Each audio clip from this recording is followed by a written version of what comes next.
नमस्कार दोस्तों, आप देख रहे हैं कृषि जागरण और मैं हूं आपके साथ पारुल यादव। बिना देर की फटाफट से एक नजर डालते हैं कृषि बुलेटिन में आज की बड़ी हेडलाइंस पर। कभी सूखा तो कभी बाढ़ ने बर्बाद की किसानों की फसलें, मौसम की मार ने घटाए फसलों के दाम। गाजीपुर बॉर्डर पर किसानों ने किया हवन का आयोजन, 2018 में हुई घटना को लेकर जताया विरोध। CSSRI लखनऊ ने तैयार किया हेलोमिक्स ऊसर भूमि को सुधार कर उपजाऊ बनाने में करेगा मदद। असम सरकार ने चाय बागान श्रमिकों को दिया बड़ा तोहफा, दैनिक न्यूनतम वेतन में की बढ़ोतरी। मसालों की खेती को बढ़ावा दे रही है हरियाणा सरकार, कई फसलों की खेती पर मिल रहा है अनुदान।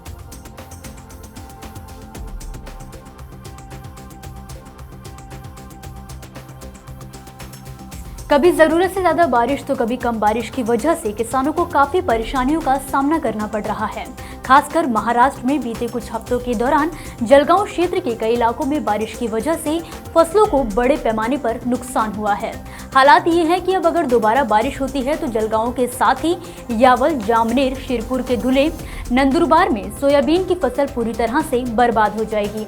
इन सभी जगहों पर इस समय कटाई और थ्रेसिंग का काम चालू है, लेकिन मौसम में बदलाव किसानों की उम्मीदों पर पानी फेर सकता है। हालांकि किसानों को उम्मीद है कि अब बारिश नहीं होगी, लेकिन इससे पहले भी उनकी फसल को सूखे के चलते काफी नुकसान पहुंच चुका है।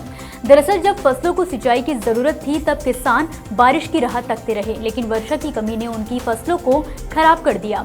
इसके बाद जब अगस्त में आखिर में थोड़ी सी बारिश हुई और सितंबर में भारी बारिश ने एक बार फिर फसलों को बर्बाद कर दिया। ऐसे में अब किसानों को उनकी बची हुई सुरक्षित फसल की कीमत का डर सता रहा है। किसानों का कहना है कि अगर बाजार में अच्छी कीमत मिलती है तो वो नुकसान से बच जाएंगे, लेकिन अभी तक उन्हें बाजार में फसल की उचित कीमत नहीं मिल रही है।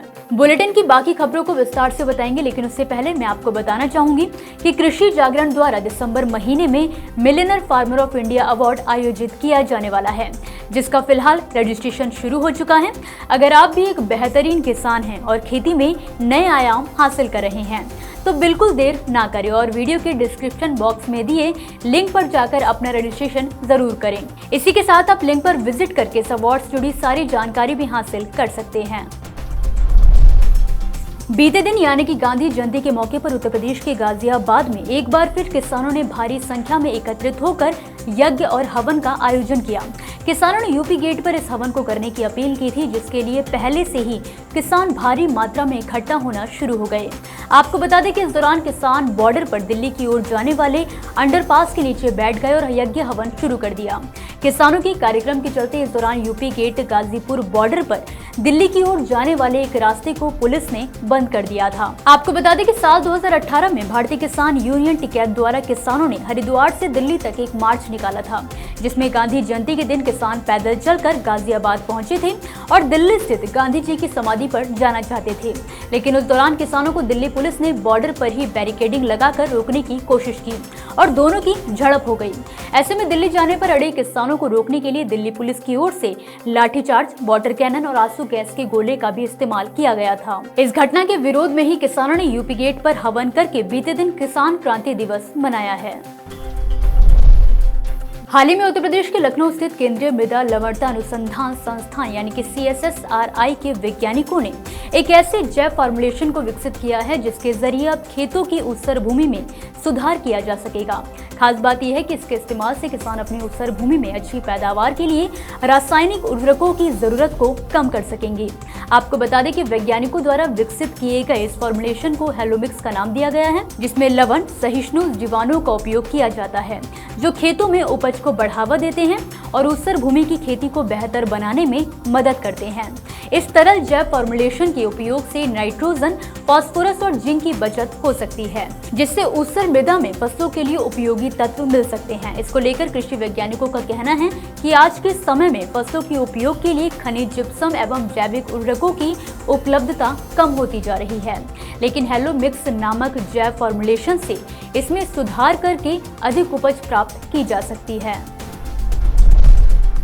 बीते सोमवार को असम के मुख्यमंत्री हेमंत बिस्वा शर्मा ने राज्य के चाय बागान श्रमिकों के लिए एक बड़ा ऐलान किया है, जिसके मुताबिक राज्य सरकार द्वारा प्रदेश के चाय बागान श्रमिकों के दैनिक न्यूनतम वेतन में 18 रुपए की बढ़ोतरी करने का फैसला लिया गया। आपको बता दें कि बीते सोमवार को मुख्यमंत्री की अध्यक्षता में हुई मंत्रिमंडल की बैठक में ये फैसला लिया गया है, जिसमें खास बात ये रही कि सरकार द्वारा ब्रह्मपुत्र और बराक घाटी दोनों में 1 अक्टूबर से मजदूरी बढ़ाने का फैसला किया गया। इस दौरान मुख्यमंत्री ने कहा कि मंत्रिमंडल में चाय बागान श्रमिकों की न्यूनतम दैनिक मजदूरी बढ़ाने का फैसला लिया गया है। ब्रह्मपुत्र घाटी में 1 अक्टूबर से दैनिक मजदूरी 232 रुपए से बढ़ाकर 250 रुपए कर दी गई है, जबकि बराक घाटी में श्रमिकों को अब से 210 रुपए की बजाय 228 रुपए मिलेंगे। इसलिए दोनों जगहों पर 18 रुपए बढ़ाए जाएंगे। बैठक के बाद पत्रकारों को संबोधित करते हुए शर्मा ने कहा कि सरकार ने उद्यान प्रबंधन को आगामी दुर्गा पूजा के लिए 20% बोनस देने का निर्देश दिया है। और इतना ही नहीं, सीएम ने ये भी कहा कि चाय बागान श्रमिकों और आदिवासी लोगों के लिए तत्काल प्रभाव से सरकारी नौकरियों में 3% आरक्षण होगा।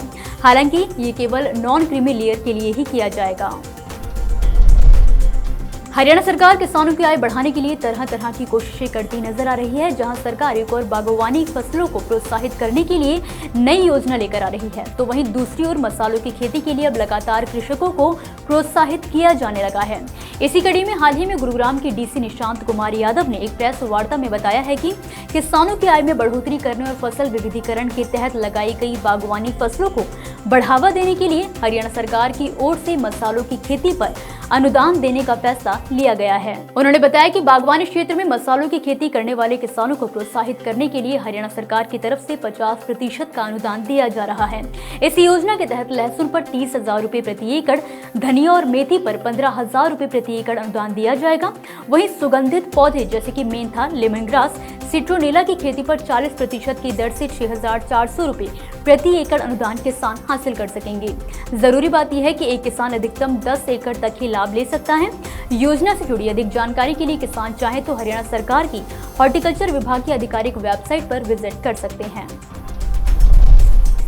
तो दोस्तों, आज के कृषि बुलेटिन की बड़ी खबरों में फिलहाल के लिए बस इतना ही। आप मुझे दीजिए इजाजत और खेती किसानी से जुड़ी हर अपडेट के लिए देखते रहिए कृषि जागरण। धन्यवाद।